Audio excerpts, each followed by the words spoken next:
Hello everyone, episode 30, Road to Super Bowl Season 2, your NFL preview towards 2024 season. Here we are with last year's champions in Kansas City Chiefs.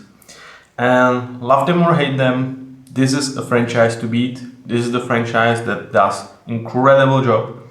And this is a place where the best QB in the league is, in Patrick Mahomes. And as you can see, is it time to have a GOAT conversation about Patrick Mahomes?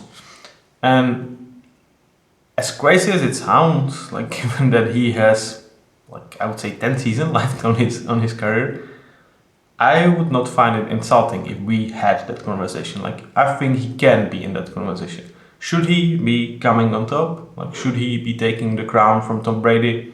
No, I don't think so. But if he can make a three-peat, which Kansas City Chiefs needs this year, Lombardi Trophy, well then maybe, just maybe, it could be actually a really interesting conversation because, I mean, like it or hate him, like him or hate him, he's just incredible, man. It's easy as that. And when we talk about how this franchise is run, there's really not much that I dislike from what they are doing. And obviously, it starts with the staff. This is, in my opinion, the best staff in the league in Andy Reid and Steve Spagnuolo in terms of guys overseeing offense and defense.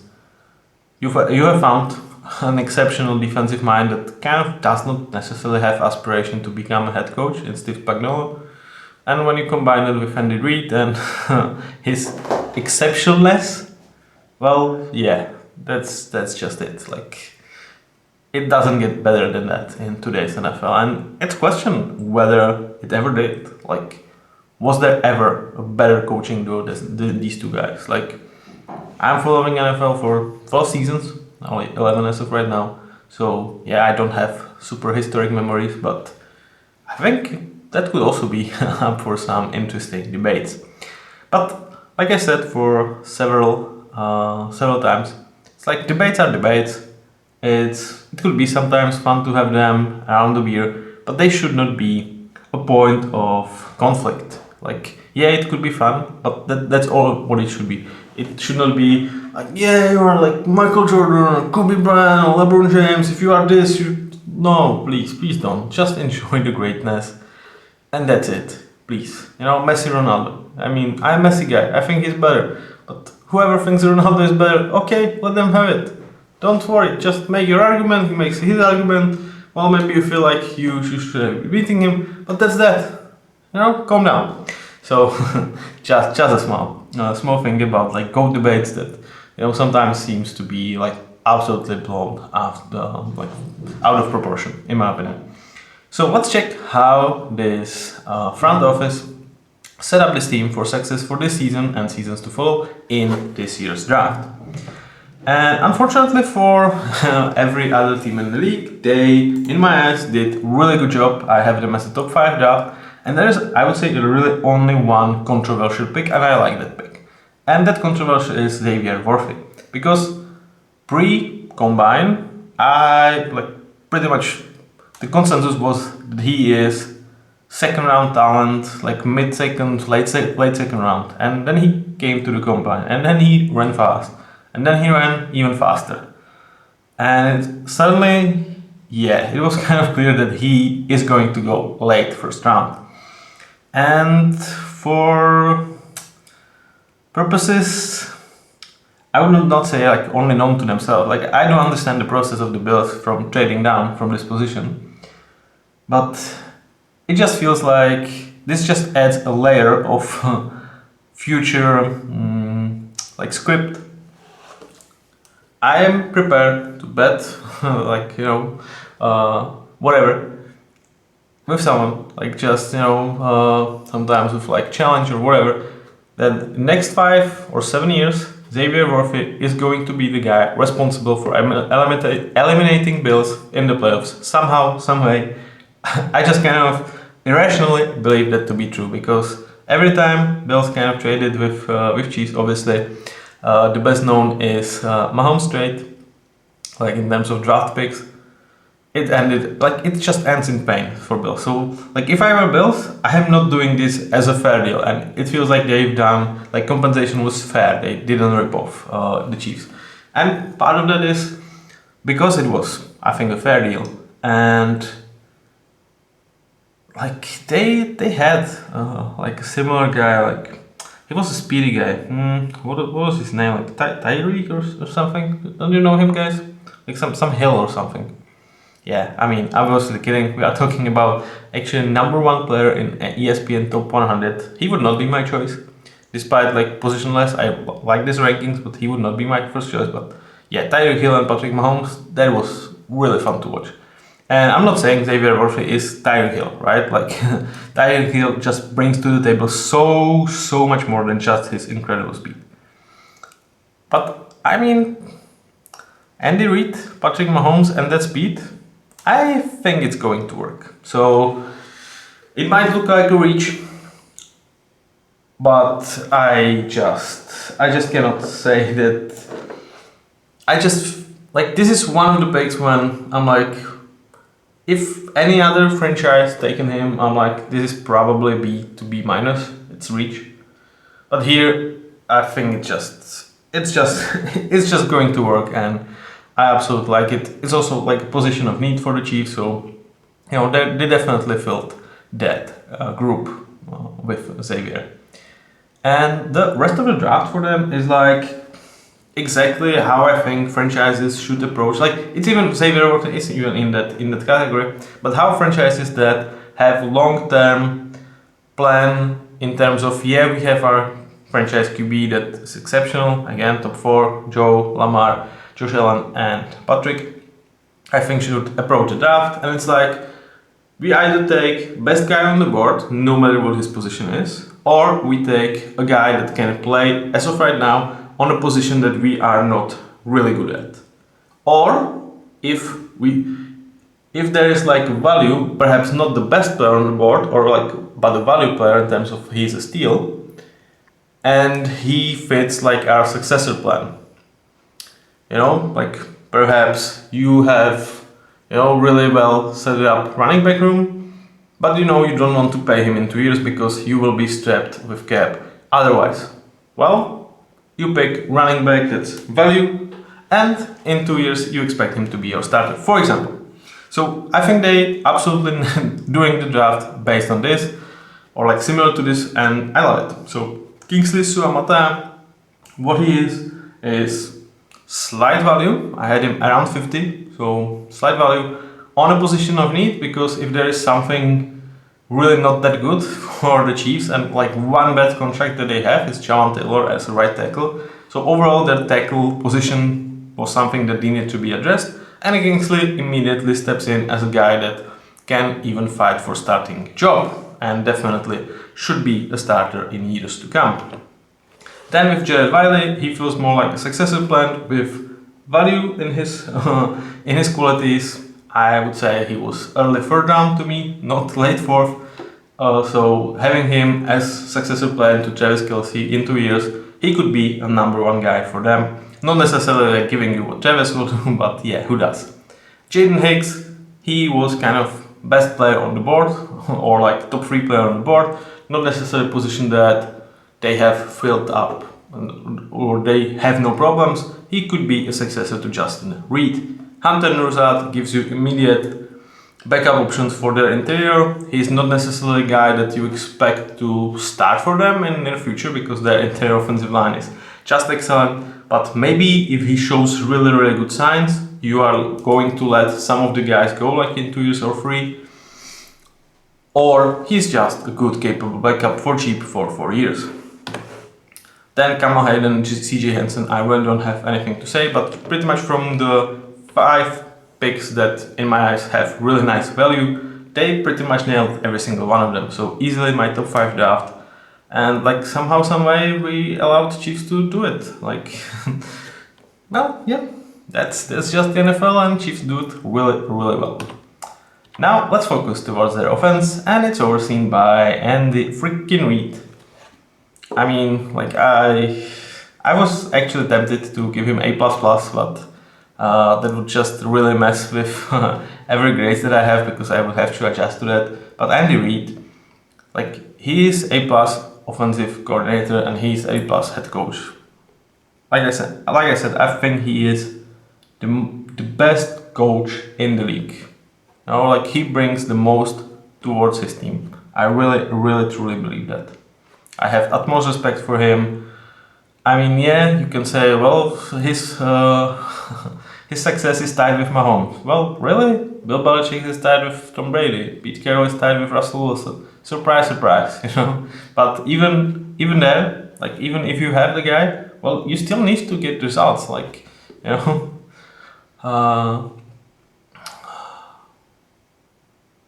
there are so many guys that were somewhere, and they had the guy. Where is the results? This guy can produce results. I mean, obviously they require great players around them. Well, what a shocker! Like, first of all, they probably develop those players. I mean, Pete Carroll and Russell Wilson probably not, and Bill Belichick and Tom Brady. Well, you can argue not, but they will definitely have what it takes for them to be successful. It's not just about them. Like Tom Brady would not be able to be super successful as he was if not for excellent Belichick's defenses. Like when you don't have to put up 30 points every single game, like it kind of helps, you know. Like check Aaron Rodgers' record in playoffs. I think when his defense concedes more than 20 points or less than 20 points, like it's insane difference. So I'm not saying, you know, head coaches are more important than franchise and superstar quarterbacks. I'm not saying that, but boy oh boy, like there's just not a bad word I would say about Andy Reid. And like I said it with Kyle Shanahan, like unlike him, he looked absolutely focused and prepared for the NFL overtime rule for the last year's Super Bowl. And I'm like, because the decision was like ripped out of his hand because they didn't win a coin toss, right? So it's not like he can prove his geniusness on that, but he was ready. Unlike what it feels like Kyle was. So what he has to work with. In terms of QB, like, what do you want me to say with Patrick? Like, yeah, his numbers do not actually look that exceptional on like 5,200 yards, right? But his touchdown to interception ratio is actually like just 2-1. It's like, yeah, that's not goatish, right? I mean, like I think the biggest, not the biggest, but the most impressive thing about Patrick is he just turns it on when they need to. Like he absolutely loves big games. He always shows up in them, and that's pretty much like where you need your guy to be. Like, do you really need him to put 50 on Commanders like Dak Prescott can, or you are okay with him just like going for 30, winning easily, and then turning up in the playoffs? Like, well, that's what Patrick does. Like, I think he absolutely like treats his body to be in absolute best shape for January because, well, let's face it, that's where season starts for the Chiefs, and it's not going to be most likely different for the season. As a backup, we have Carson Wentz here. With him, it's like still in my brain when I hear like Carson Wentz backup, and I still remember that almost MVP season in which he got injured, then Nick Foles came in and they won the Super Bowl. I still Carson Wentz, like, how come, you know, you are not that guy? Like, it's been 8 years ago or something like that. I'm like, well, you know, it's hard to detach from it. At this point, he is veteran backup that, I mean, he can probably get the job done. If Patrick Mahomes go down for like a season or not, like, yeah, then you are fucked. But who is not if their guy is just gone? But Carson Wentz could, I think, win a game or two if Patrick needs some rest or caring for some small injury. Let's go towards running backs, and like, man, I love Isaiah Pacheco. I love that, like how he's described as someone that runs as like he would like to punish the earth on which he's running. He's one of the players that I feel kind of bad because he was drafted late. He's a running back and he has this style of play that I'm not sure how willing they will be to give him next, like, first proper contract, right? And they will have to make the decision in 2 years, so not even next season. And it's like, well, we really like you. You are exceptional running back that costs $1 million a year. But we don't probably want to pay you $10 million a year, despite while your production might even cover that. But well, first we need to save money somewhere, and running back kind of is the position that you can save some money on. And secondly, well, you play super hard. Your body like most likely won't hold up for next 3 to 4 seasons after we give you the money. So it's kind of sad that it happened with so many running backs in the past. Like I'm really bad with my memory. Well, you can see me.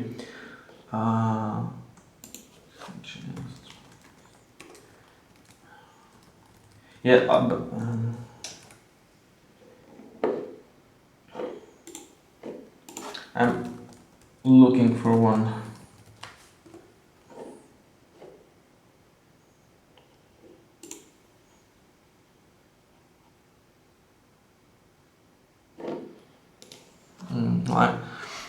It's like they can just really be kind of used in this way, like, yeah, show us, put up, and he likes it. Like, I think he absolutely enjoys it. But in terms of like business decision, business wise, it's going to be hard for him to actually secure a really nice contract in NFL. And if so, I kind of doubt that it's going to be with Chiefs. Like, I think he's going to continue to produce, and then probably something will pay. But I'm not sure that Chiefs will want him for like really a bag, like $10 million a year, which like as of right now he would probably be worth like 6 to 7 millions, and I do expect him to get even better because I really like his style of play. But it's hard man for running backs out there. Behind him, they have Clyde Edwards-Helaire, who just is a disappointment with his career in the NFL, and they actually sign up a cheap veteran option. Well, cheap, that's the case. Samaje Perine, 1 year, 1.5 million. As your number 2 guy, I think he overtakes Edwards-Helaire. I think this is an adequate room. Isaiah Pacheco is an asset, not necessarily anyone exceptional. You kind of hope he doesn't go down, because then this running game could be really troublesome. Like Pat Mahomes does give you something, but it's more like he gives you his running abilities again when you need them. Like he should not be running week 1 because they just don't need it. But the fact is, if he runs, he's really smart and tries to take care of his body sometimes to a point that I am like pissed on him when he's not. Like he's always smart, but it's like he's kind of being a jerk in a way that like he uses the fact that he kind of cannot be touched next to the sideline and like pretending to go out, and then just jukes another guy, and then you are frustrated because then the guy actually is going to tackle, so he steps out and then it's a 15-yard penalty. It's like, I don't understand it's player safety, but we've seen it, for example, with Josh Allen. I think it was Pittsburgh game, like going down, like pretending to go down, and when like defensive back, like says, okay, I'm not going to hit you, and then they start running again, or like just use that move as a juke move. I'm like, okay, so I would say, well, for defensive back, finish the tackle, but then he slides and you get 15-yard penalty. I'm like, we should do something about this. I understand the protection, but you also need to protect yourself. I think like Tom Brady has really said it about like wide receivers and quarterbacks actually like protecting them. Like you are in modern NFL, like you can pretty much like lure defensive back to get a 15-yard penalty for like defenseless receiver or blindside hit, because you will throw it to a window that you just kind of know that this is how the routes can happen. But then you risk injury to your guy, and you can kind of like, well, you should be smarter about that. That's what like, kind of like Tom Brady is saying, I think, at least in my opinion. Like, yeah, I know, for like benefit of the next play, I could get 15 yards more. But is it worth injury? Like, we always like the leagues just now starts to say like everything that kind of happens, it's defensive responsibility. They should protect kind of the offensive players. And Tom Brady's like, well, that seems like a bullshit. You also like you need to protect yourself. Like it's a stupid thing to throw the ball down there or try to pretend that you are sliding and then you are getting up because, well, then every time you are going to slide, player should finish the hit because like other than that, you will juke him and go for a touchdown. So what he's supposed to do? So I kind of that's one of the rules or one of the like way the situation are being handled where I'm like, I hate it, and I think we should really they should be implemented some rules that if it's similar like to when you are like waving a hand as a punt returner, like similar when you look like you are going to slide, it should count as a slide. Like no fucking pretend and then juking because then we are putting risk in place. Or we are just like absolutely making defense to be freaking useless because, well, what can I do? You know. But that's my rant. Let's follow. The wide receiver group is definitely something that you are not ecstatic about. Yet they still have A+ for passing weaponry because, well, Travis Kelce is coming, but also you have Patrick Mahomes, and this group is not useless. Like Rashee Rice had pretty nice rookie year. The offseason was, let's say, not without a noise, but let's hope that he can have his head kind of back on his shoulder and think about just football because he can be a number one guy that they are happy with. They also acquired Marquise Brown for cheap, a guy that I think comes here underpaid for 1 year, and he's like, well, it kind of didn't work out necessarily how I wanted with the Cardinals. I can win Superbowl here, nice. I get some money, alright. And like year with Patrick Mahomes, yeah, it should provide me with numbers that can secure me a bag somewhere else, or perhaps here. But I don't really see them like going for Marquise Brown if he is not cheap. And then they brought Xavier Worthy. We already talked about him. Like this is as of right now really uninspiring group of wide receivers. But for all of them, I feel like there is a way that this group can end up important starter and two good starters because I truly think Marquise Brown can put himself back on the map. Rashee Rice and Xavier Worthy, definitely I expect for them to develop here. So as of right now, really not a good group, but well put together, and they kind of don't need to be your best weapon because you have Travis Kelce. In terms of backups, Justin Watson, Juju Smith-Schuster is still here, Sky Moore, they let go Kadarius Toney. Kind of not surprising in that area. So there is a couple of guys that can get some of the job done. You are kind of happy that Justin Watson is not a full-time starter.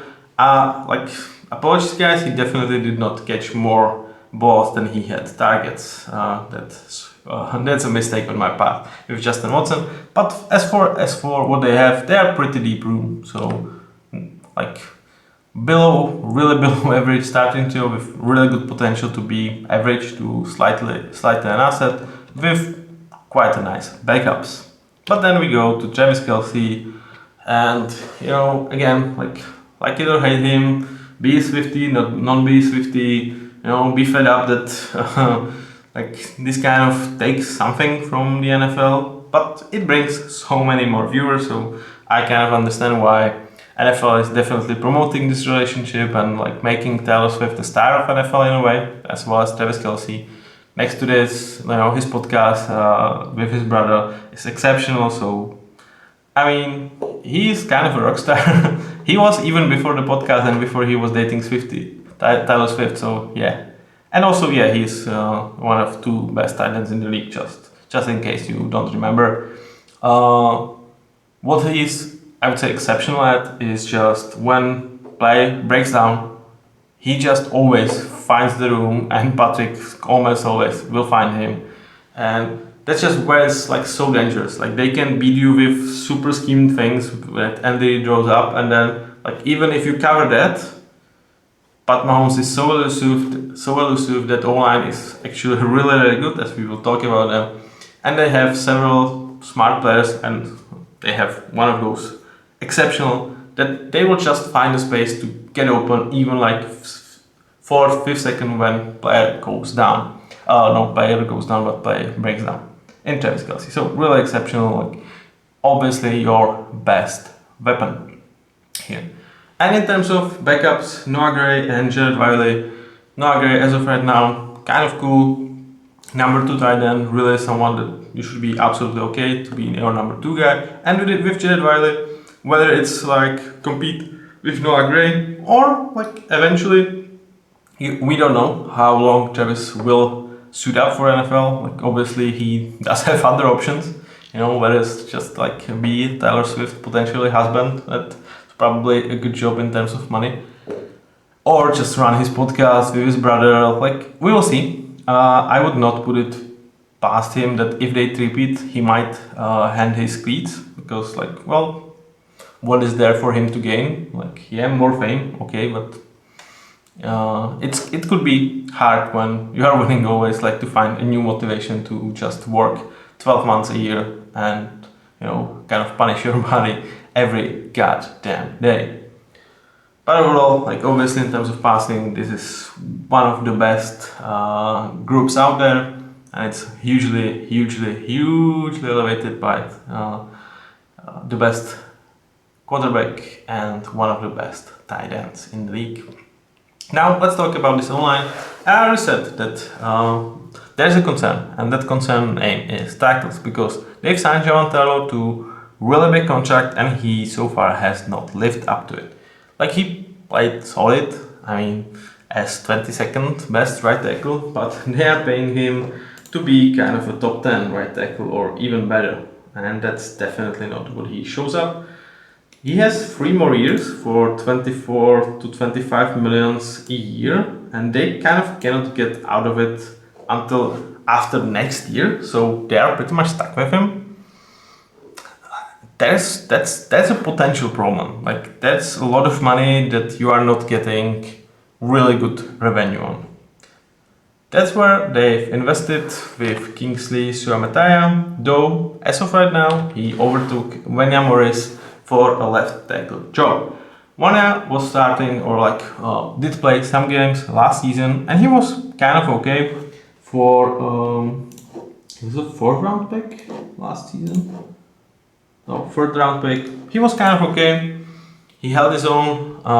Definitely not a franchise left tackle in making, but for a rookie, he played well. And it kind of is good that you have 3 guys here that, if they are starting in Kingsley, Vanya, and Javan,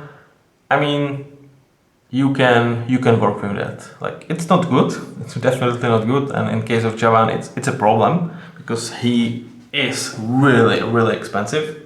And that's also, I think, the reason that despite Vanya actually showed some promise last season, they wanted to, bring another young guy into this group because, probably in 2 years we're gonna say bye-bye to Javan, and we need these 2 guys to be ready to take his spot. And they might even be ready to take his spot right now, but there's kind of no point cutting him. So you just hope that he's going to become at least good starter and give you something back on that contract. Hunter Nurzat, like I said, quite a nice pick. I think he is their depth first interior offensive line piece that would go and play. In terms of tackle depth, it's Kingsley or right now it's Vanya Morris. It's not the best depth group, but like you are having 2 guys that I feel like if they step up and need to play a game or 2, in case of Nurzat, and like even 5 to 6 games in terms of Vanya, you should be okay-ish, which is like reasonable depth. Nothing sensational, but nothing absolutely super worrying. But now we go towards the best interior O-line, or the best interior that there is in the league. Joe Thuney, Creed Humphrey, Trey Smith. Like durable, exceptional. And in case of Trey Smith, still on a rookie contract that he just doesn't cost you anything. Well, that's similar to Creed Humphrey. He's still only 5 million in terms of cap hit, and they actually signed him to like a huge contract. But for what he brings to the table, I think it's still a value deal. So, what is there to say? The best interior trio in the league. I think Joe Tooney is maxed out. Trey Smith could become a lead starter, and I think Creed Humphrey is. So the scary thing is they could be even better. It's probably going to be a case like in maybe not this season, but next year that Joe Tooney could start slowing down. Like he is 32, so that could be like age could become a factor for him. But you don't expect that for to happen this season, and like. I think he takes a good care of him that he might be still really good even in like 3 years from now. But the fact that you have kind of mediocre to kind of bad tackles, this absolutely sets this O-line over the edge, and it's one of the best O-lines out there. It's not necessarily the best.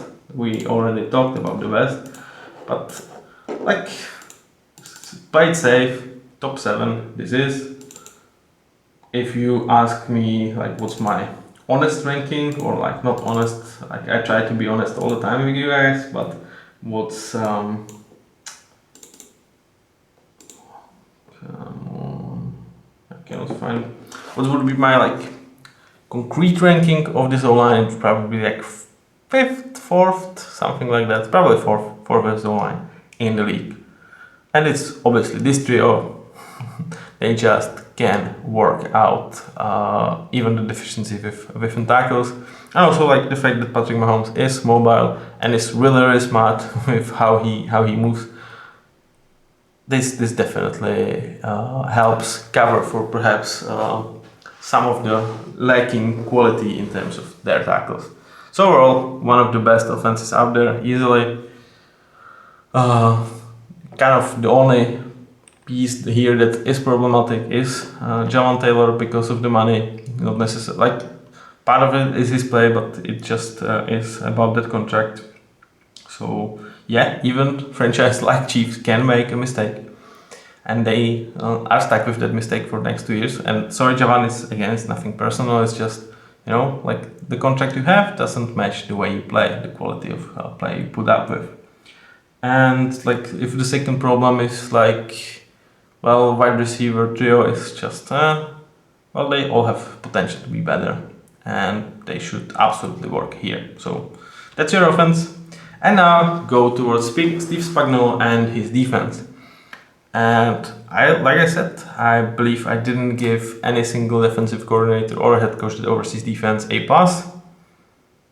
And so I cannot do it with Steve Spagnuolo, but to me, he is definitely one of the best guys that oversees defense in the entire league. And like I said, Chiefs absolute strike a gold with a guy that doesn't necessarily want or needs to be a head coach. So he's probably here to stay and enjoy more Super Bowls. What he has to work with. Well, it's kind of meh trio, or like meh quality of edge rushers. Like it's really not something that like stems a threat into opposing defenses. George Karlaftis, they've invested in him like a high pick. Does he necessarily like gives the value back? I think you hoped for better improvement in his game, but I think he's still a good player for what the investment worth, which was a 30 pick 2 years ago. And in ideal world, he is your number 2. Here he's the best edge player, because Mike Dana, neither Charles Omenihu are actually anyone you are scared of. I think this is last year for Charles here, because he's entering last year of his contract. He gets paid 11 million, which doesn't necessarily match his quality. And yeah, his 6-game suspension last season didn't really help his case. Mike Dana, yeah, like ideally he's your number 3. Like he probably is still even here, but that's because Charles Omenihu is somehow number 2. Overall, as an edge group, yeah, this is really not anything, like I would say even interesting. Yeah, let's put it that way. And they also invested heavily in Felix Anudike Uzoma last year, because they spent also a third round pick on him. But I mean, he had 0.5 sacks, 14 tackles.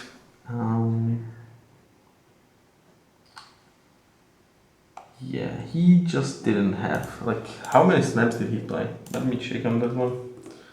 I think it was something unimpressive. Come on, somehow I'm not logged in. What the hell? Oh. Okay, it just put me off. Well, let's put it easy. Like, he just didn't play much, which is a bit worrying, because like this is not a great group. And if you cannot get even on the field, probably shows that you are not ready.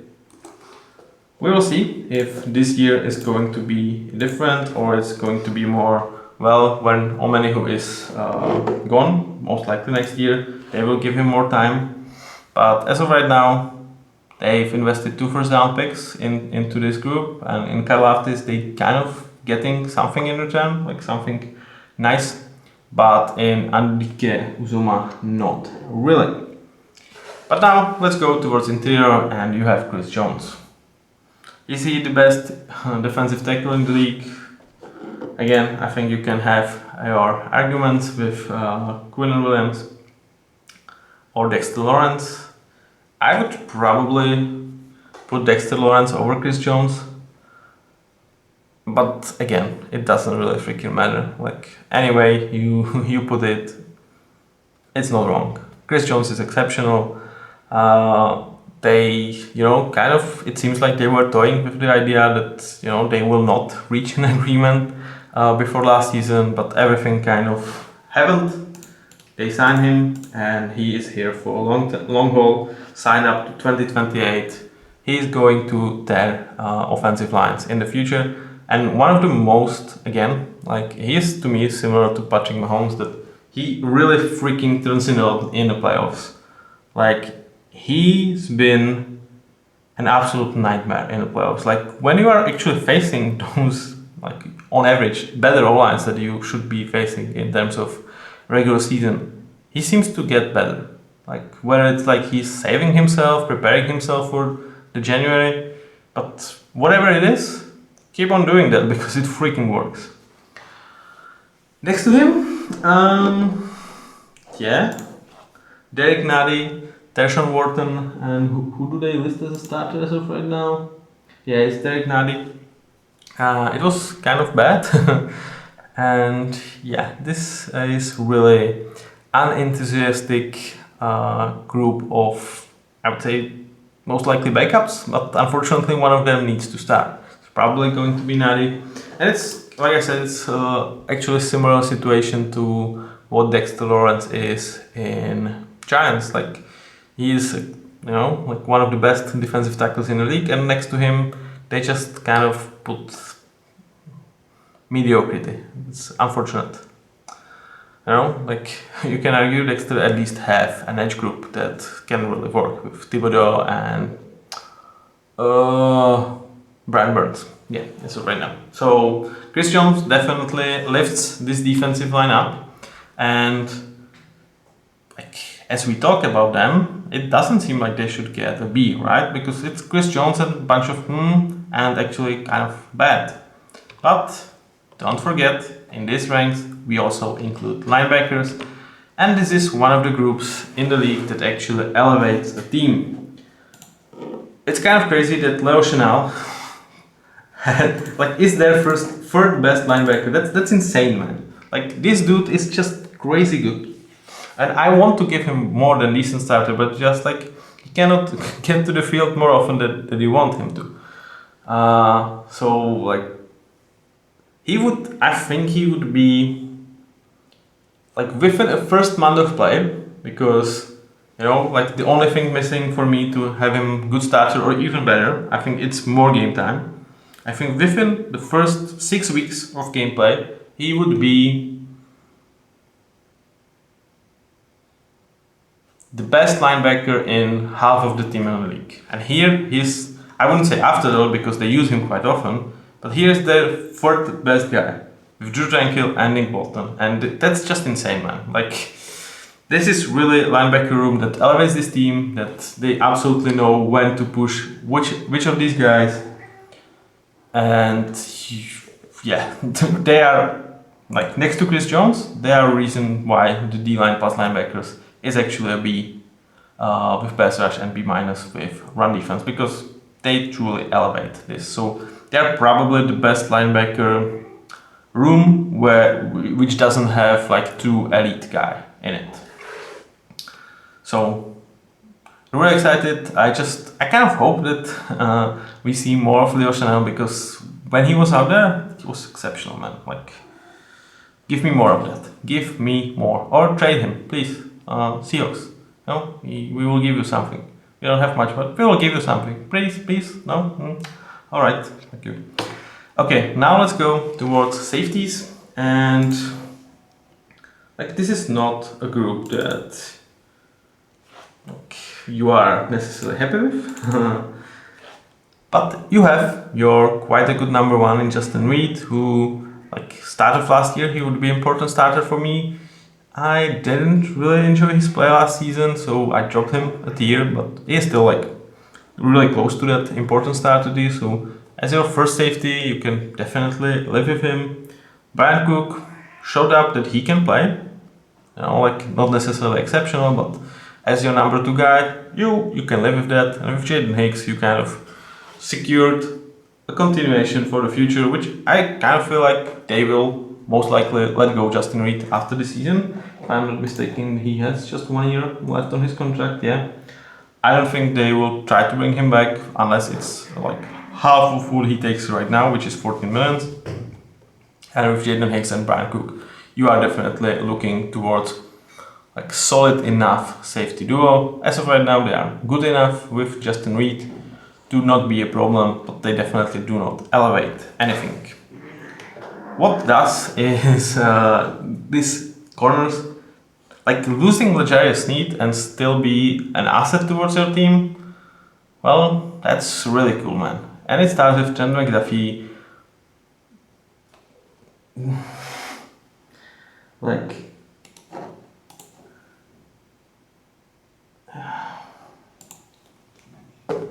you know, 2 years in the league, and I definitely already count him as top 15 corners in the league, perhaps even more. The only questions that like could be, did I jump the gun too soon on him by putting him as an amazing starter? Is like, can he handle to be number one corner? Because that was L'Jarius Sneed for them last year. So we will see about that, but I have an utmost faith in him, and I think like what he's shown so far does justify have him as an amazing starter.